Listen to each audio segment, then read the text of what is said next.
जय माँ संतोषी देवी नमो नमः। शुक्रवार को संतोषी माता के व्रत करके संतोषी माता की व्रत कथा का श्रवण करना चाहिए। माता संतोषी को सुख शांति और वैभव की देवी माना जाता है।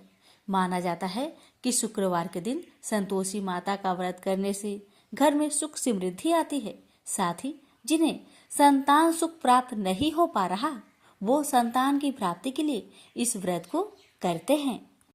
माता संतोषी अपने भक्तों की सभी मनोकामना को पूर्ण करती है।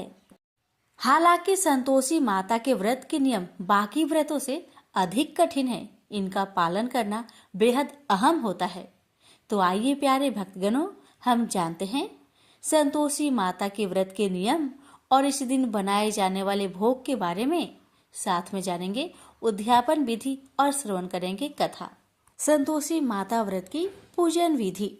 शुक्रवार को व्रत का संकल्प कर नहा धोकर लाल रंग के वस्त्र पहने। अब पूजा के स्थान पर माता की पूजा के लिए एक चौकी के ऊपर लाल रंग का कपड़ा बिछा ले और उस पर माँ संतोषी की प्रतिमा या तस्वीर स्थापित करे और इसके साथ ही कलश की भी स्थापना करनी चाहिए। अब माँ संतोषी को सिंदूर, अक्षत, फूल और माला चढ़ाए। ध्यान रखे कि अक्षत यानी चावल के दाने टूटे ना हो। संतोषी माता को भोग में चना और गुड़ चढ़ाना शुभ माना जाता है। साथ ही केला को भी उन्हें चढ़ाना चाहिए। अब घी का दीपक जलाए, धूप दिखाए और व्रत कथा चालीसा मंत्र पढ़कर आरती करे। संतोषी माता की व्रत की उद्यापन विधि विस्तार से जानिए। इस विधि से तब तक व्रत करते रहे जब तक कि आपकी मनोकामना पूरी ना हो जाए। मनोकामना पूरी होने पर उद्यापन अवश्य करें। उद्यापन के लिए 2.5 सेर खाजा, मोयनदार पूरी, खीर, चने की सब्जी और नैवेद्य रखे। घी का दीपक जलाकर संतोषी माता की कथा कहे, जयकारा लगाकर नारियल फोड़े। इस दिन घर में कोई खट्टाई न खाए, ना ही किसी को कुछ भी खट्टा खाने को दे। इस दिन 8 लड़कों को भोजन कराए।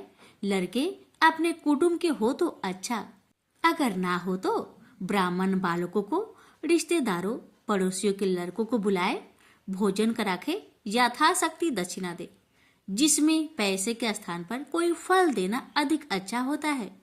इस तरह विधि पूर्वक पूजा उद्यापन से घर में संतोषी माता की कृपा सदैव बनी रहती है। अब आइए श्रवण करते हैं माँ संतोषी की व्रत कथा। कथा को अधूरा ना छोड़े। माँ की कृपा पाने के लिए कथा को पूरा अवश्य सुनिए और दूसरों के पास भी शेयर कीजिए। प्रेम से बोलिए संतोषी माता की जय। एक बुढ़िया माई थी। उसके 7 लड़के थे। 6 कमाने वाले थे और एक निकम्मा था, कमाता कुछ नहीं था। बुढ़िया माई अपनी 6 बेटों के लिए भोजन बनाती थी और उनको भोजन कराती और उनसे जो कुछ जूठन बचती वह 7वें बेटे को देती थी। एक दिन 7वां बेटा अपनी पत्नी से बोला, देखो मेरी माँ को मुझ पर कितना प्रेम है। वह बोली, क्यों नहीं, सबका जो जूठा तुमको खिलाती है। वह बोला, ऐसा नहीं हो सकता। मैं जब तक अपनी आंखों से ना देख लूं, मैं मान नहीं सकता कि मेरी माँ मेरे साथ ऐसा कर सकती है। कुछ दिन बाद त्योहार आया। घर में 7 प्रकार के भोजन और चूरमे के लड्डू बने। अब सबसे छोटे लड़के ने यानी कि 7वें लड़के ने अपना सिर दुखने का बहाना बनाया और पतला चादर ओढ़कर रसोई घर में सो गया, ये देखने के लिए कि मेरी माँ मुझे जूठे भोजन देती है या फिर बनाई हुई ताजी भोजन देती है। लड़का झूठ मूठ का सोने के नाटक करके रसोई घर में सोया हुआ है। वह पतले चादर के अंदर से सब कुछ देख रहा था। तभी 6 भाई भोजन करने आए। उसने देखा माँ ने उनके लिए सुंदर आसन बिछाया, नाना प्रकार की रसोई परोसी और आग्रह करके उन्हें जिमाया और वह देखता रहा। तब 6 भाइयों ने भोजन करके उठा। तब माँ ने क्या किया कि उनकी बची हुई भोजन, जूठी भोजन थालियों में से इकट्ठा करके सभी लड्डुओं के टुकड़ों को उठाकर एक लड्डू बनाया और सभी जूठन को साफ करके बुढ़िया ने अपने सबसे छोटे लड़के को पुकारा, बेटा 6 भाई भोजन करके चले गए, अब तू ही बाकी है, उठ और खाना खा ले। तब वह बेटा कहने लगा, माँ मुझे आज भूख नहीं लगा है, मुझे भोजन नहीं करना, मैं अब जहाँ नहीं रहूंगा, मैं परदेश चला जाऊंगा। अपने बेटे की बातें सुन माँ ने कहा, बेटा तू कल जाना चाहता है ना, कल क्यों जाएगा, तुम आज ही चला जा। तब बेटा बोला, हाँ माँ मैं आज ही चला जा रहा हूँ। यह कहकर वह घर से निकल गया। चलते समय पत्नी की याद आई, वह गौशाला में उपले थाप रही थी। वहां जाकर वह बोला, हम जावे परदेश, आवेंगे कुछ काल, तुम रहियो संतोष से, धर्म अपनो पाल। पत्नी बोली, जाओ पिया आनंद से, हमरो सोच हटाए, राम भरोसे हम रहे, ईश्वर तुम्हें सहाय। दो निशानी आपन, देख धरो में धीर, सुधी मती हमारी, बिसारियो रखियो मन गंभीर। पति बोला, मेरे पास तो कुछ नहीं, यह अंगूठी है, सुले और अपनी कुछ निशानी मुझे भी दे। पत्नी बोली, मेरे पास क्या है, यह गोबर से भरा हाथ। यह कहकर पति की पीठ पर गोबर के हाथ की थाप मार दी। अब पति चल दिया। चलते चलते दूर देश पहुंचा। वहां एक साहूकार की दुकान थी। वहां जाकर कहने लगा, भाई मुझे नौकरी पर रख लो। साहूकार को जरूरत थी तो वह बोला, रह जाओ। लड़के ने पूछा, तनख्वाह क्या दोगे? तो साहूकार ने कहा, तुम्हारा काम देखकर तब हम दाम देंगे। साहूकार की नौकरी मिली। वह सुबह 7 बजे से 10 बजे तक नौकरी करने लगा। कुछ दिनों में दुकान का सारा लेन देन, हिसाब किताब, ग्राहकों को माल बेचना, सारा काम करने लगा। साहूकार के 7-8 नौकर थे। वे सब चक्कर खाने लगे। यह तो बहुत होशियार बन गया है। सेठ ने भी काम देखा और 3 महीने में ही उसे आधे मुनाफे का हिस्सेदार बना लिया। वह कुछ वर्ष में ही नामी सेठ बन गया और मालिक सारा कारोबार उस पर छोड़कर चला गया। इधर पति की अनुपस्थिति में उसकी पत्नी को सास ससुर दुख देने लगे। सारी गृहस्थी का काम करा के उसे लकड़ी लेने जंगल में भेजते हैं। इस बीच घर के आटे से जो भूसी निकलती उसकी रोटी बनाकर रख दी जाती और उसके साथ ही फूटे नारियल की नारेली में पानी। एक दिन वह लकड़ी लेने जा रही थी। रास्ते में बहुत सी स्त्रियां संतोषी माता की व्रत करते दिखाई दी। वह लड़की खड़ी होकर कथा सुनने लगी और पूछा, बहनों तुम किस देवता की व्रत करती हो और उसके करने से क्या फल मिलता है? यदि तुम इस व्रत का विधान मुझे समझाकर कहोगी तो मैं तुम्हारा बड़ा एहसान मानूंगी। तब उनमें से एक स्त्री बोली, सुनो बहन, यह संतोषी माता का व्रत है। इसके करने से निर्धनता, दरिद्रता का नाश होता है और जो कुछ मन में कामना हो सब संतोषी माता की कृपा से पूरी होती है। तब उसने उससे व्रत की विधि पूछी। वह भक्तिनी स्त्री बोली, 1.25 आने का गुड़ चना लेना, इच्छा हो तो 5.25 आने का लेना, या फिर 1.25 रुपए का भी सहूलियत के अनुसार लाना। बिना परेशानी और श्रद्धा व प्रेम से जितना भी बन पड़े 1.25 लेना। प्रत्येक शुक्रवार को निराहार रहकर कथा सुनना। इसके बीच कर्म टूटे नहीं, लगातार नियम पालन करते रहना। सुनने वाला कोई न मिले तो घी का दीपक जला उसके आगे या जल के पात्र के सामने रखकर कथा कहना। जब कार्य सिद्ध न हो नियम का पालन करना और कार्य सिद्ध हो जाने पर व्रत का उद्यापन करना। 3 मास में माता फल पूरा करती है। यदि किसी के ग्रह खोटे भी हो तो भी माता वर्ष भर में कार्य सिद्ध करती है। फल सिद्ध होने पर उद्यापन कर लेना चाहिए, बीच में नहीं। उद्यापन में और 2.5 सेर आटे का खाजा तथा इसी परिमाण में खीर तथा चने का साग करना। 8 लड़कों को भोजन कराना। जहाँ तक मिले देवर जेठ भाई बंधु के हो, न मिले तो रिश्तेदारों और पास पड़ोसियों को बुलाना। उन्हें भोजन करा, यथाशक्ति दक्षिणा दे। माता का नियम पूरा करना। उस दिन घर में खटाई न खाना। यह सुन बुढ़िया माई के लड़के की बहू चल दी। रास्ते में लकड़ी की बोझ को बेच दिया और उन पैसों से गुड़ चना ले माता की व्रत की तैयारी कर आगे चली और सामने मंदिर देखकर पूछने लगी, यह मंदिर किसका है? सब कहने लगे, संतोषी माता का मंदिर है। यह सुनकर माता के मंदिर में जाकर चरणों में लौटने लगी। दीन हो विनती करने लगी, माँ मैं निपट अज्ञानी हूँ, व्रत के कुछ भी नियम नहीं जानती, मैं दुखी हूँ। हे माँ जगत जननी मेरा दुख दूर कर, मैं तेरी शरण में आई हूँ। माता को दया आई।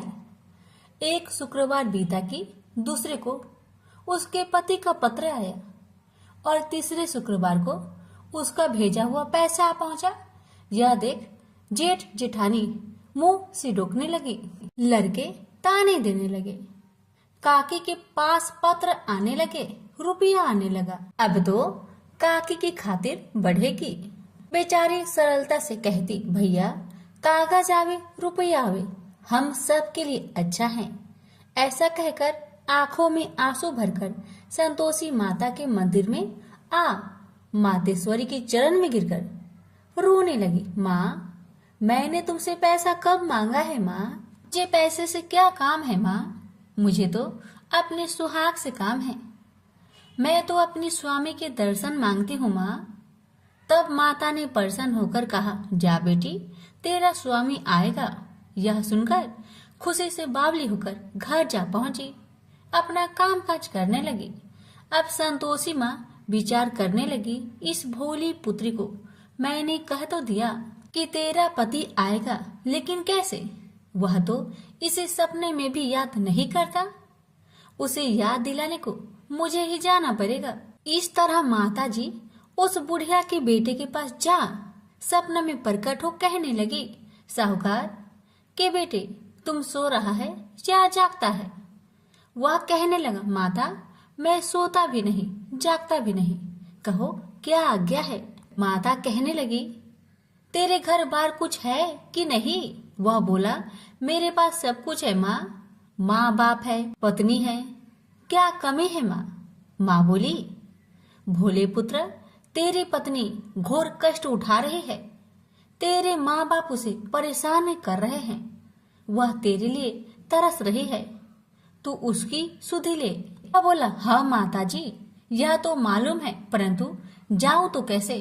परदेश की बात है, लेन देन का कोई हिसाब नहीं है, कोई जाने का रास्ता भी नहीं आता, कैसे चला जाऊं? माँ कहने लगी, मेरी बात मान, सवेरे नहा धोकर संतोषी माता का नाम ले, घी का दीपक जला, दंडवत कर दुकान पर बैठ। देखते देखते तेरा सारा लेन देन चुक जाएगा, जमा का माल बिक जाएगा, साज होते होते धन का भारी ढेर लग जाएगा। माता की बात मानकर वह नहा धोकर संतोषी माता को दंडवत घी का दीपक जला। थोड़ी देर में देने वाले रुपए लाने लगे, लेने वाले हिसाब लेने लगे। कोठे में भरे सामान की खरीदारी नगद दाम में दे सौदा करने लगे। शाम तक धन का भारी ढेर लग गया। मन में माता का नाम ले चमत्कार देख प्रसन्न होकर घर ले जाने के वास्ते गहना कपड़ा सामान खरीदने लगा। यह काम से निपट तुरंत घर को रवाना हुआ। उधर उसकी पत्नी जंगल में लकड़ी लेने जाती है। लौटते वक्त माता जी के मंदिर में विश्राम करती है। वह तो उसके प्रतिदिन रुकने का जो स्थान ठहरा। धूल उड़ती देख वह माता से पूछती है, हे माता यह धूल कैसे उड़ रही है? माता कहती है, हे पुत्री तेरा पति आ रहा है, अब तू ऐसा कर लकड़ियों के 3 बोझ बना ले, एक नदी के किनारे रख और दूसरा मेरे मंदिर पर, वह तीसरा अपने सिर पर। तेरे पति को लकड़ियों का गट्टर देख मोह पैदा होगा, वह यहाँ रुकेगा, नाश्ता पानी खाकर माँ से मिलने जाएगा। तब तू लकड़ियों का बोझ उठाकर जाना और चौक में गट्टर डालकर जोर से आवाज देकर कहना, लो सासू जी, लकड़ियों का गट्टर लो, भूसी की रोटी दो, नारियल की खोपरे में पानी दो, आज मेहमान कौन आया है। माताजी बहुत अच्छा कहकर वह प्रसन्न मन से लकड़ियों के 3 गट्टर बनाई, एक नदी के किनारे पर और एक माताजी के मंदिर पर रखा। इतने में मुसाफिर आ पहुंचा। सूखी लकड़ी देख उसकी इच्छा उत्पन्न हुई कि हम यहीं पर विश्राम करें और भोजन बनाकर खा पीकर गांव जाए। इसी तरह रुककर भोजन बना, विश्राम करके गांव को गया, सबसे प्रेम से मिला। उसी समय सिर पर लकड़ी का गट्टर लिए वह उतावली सी आती है, लकड़ियों का भारी बोझ आंगन में डालकर जोर से 3 आवाज देती है, लो सासू जी, लकड़ियों का गट्टर लो, भूसी की रोटी दो, आज मेहमान कौन आया है। यह सुनकर उसकी सास बाहर आकर अपने दिए हुए कष्टों को भुलाने हेतु कहती है, बहू ऐसा क्यों कहती है, तेरा मालिक ही तो आया है, आ बैठ, मीठा भात खा, भोजन कर, कपड़े पहन, गहने पहन। उसकी आवाज सुन उसका पति बाहर आता है, अंगूठी देख व्याकुल हो जाता है और माँ से पूछता है, माँ यह कौन है। माँ ने कहा, बेटा यह तेरी पत्नी है, जब से तू गया है तब से सारे गांव में भटकती फिरती है, घर का कामकाज कुछ नहीं करती, 4 पहर आकर खा जाती है। वह बोला, ठीक है माँ, मैंने इसे भी देखा और तुम्हें भी, अब दूसरे घर की ताली दो, मैं उसमें रहूंगा। माँ बोली, ठीक है, जैसी तेरी मर्जी। तब वह दूसरे मकान की तीसरी मंजिल का कमरा खोल सारा सामान जमाया। एक दिन में ही राजा के महल के जैसा ठाट बाट बन गया। अब क्या था, बहू सुख भोगने लगी। इतने में शुक्रवार आया। उसने पति से कहा, मुझे संतोषी माता का व्रत उद्यापन करना है। पति बोला, खुशी से कर लो।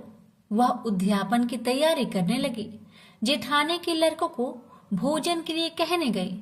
उन्होंने मंजूर किया, परंतु पीछे से जेठानी ने अपने बच्चों को सिखाया, देखो भोजन के समय खटाई मांगना, जिससे उसका उद्यापन पूरा ना हो। अब तो बच्चे जिमने आए, खीर खाना पेट भर के खाए, परंतु बाद में खाते ही कहने लगे, हमें खटाई दो, खीर खाना हमको नहीं भाता, देखकर आरुचि होती है। वह कहने लगी, भाई खटाई किसी को नहीं दी जाएगी, यह माँ संतोषी का प्रसाद है। लड़के उठ खड़े हुए, बोले, पैसे लाओ। भोली बहू कुछ जानती नहीं थी, वह उन बालकों को पैसे दे दिए। लड़के उसी समय हट करके इमली खटाई ले खाने लगे। यह देखकर बहू पर माताजी ने कोप किया। राजा के दूत उसके पति को पकड़कर ले गए। जेठ जेठानी मन माने वचन कहने लगे, लूट लूट कर धन इकट्ठा कर लाया है, अब सब मालूम पड़ जाएगा जब जेल की मार खाएगा। बहू से यह सहन नहीं हुआ। रोती हुई बहू माताजी के मंदिर गई, कहने लगी, हे माता, तुमने क्या किया, हंसाकर अब भक्तों को रुलाने लगी। माता बोली, बेटी तूने उद्यापन करके मेरा व्रत भंग किया है। वह कहने लगी, माता मैंने कुछ अपराध किया है क्या? मैंने तो भूल से लड़कों को पैसे दे दिए थे, मुझे क्षमा करो, मैं फिर तुम्हारा उद्यापन करूंगी। माँ बोली, अब भूल मत करना। माँ कहती है, अब भूल नहीं होगी, अब बतलाओ वो कैसे आएंगे। माँ बोली, जा पुत्री, तेरा पति तुझे रास्ते में आता मिलेगा। वह निकली, राह में पति आता मिला। वही पूछी, कहाँ गए थे? वह कहने लगा, इतना धन जो जमाया है उसका टैक्स राजा ने मांगा था, वह भरने गया था। वह परेशान हो बोली, भला हुआ, अब घर को चलो। कुछ दिन बाद फिर शुक्रवार आया। फिर वह बोली, मुझे माता का उद्यापन करना है। पति ने कहा, करो। पत्नी फिर जेठ के लड़कों को भोजन को कहने गई। ठानी ने 1-2 बातें सुनाई, सब लड़कों को सिखाने लगी, तुम सब लोग पहले ही खटाई मांगना। लड़के भोजन से पहले कहने लगे, हमें खीर नहीं खाना, हमारा जी बिगड़ता है, कुछ खटाई खाने को दो। वह बोली, खटाई किसी को नहीं मिलेगा, आना हो तो आओ। वह ब्राह्मण के लड़के को लाकर भोजन कराने लगी। यथाशक्ति दक्षिणा की जगह एक एक फल उन्हें दिया। संतोषी माता प्रसन्न हुई।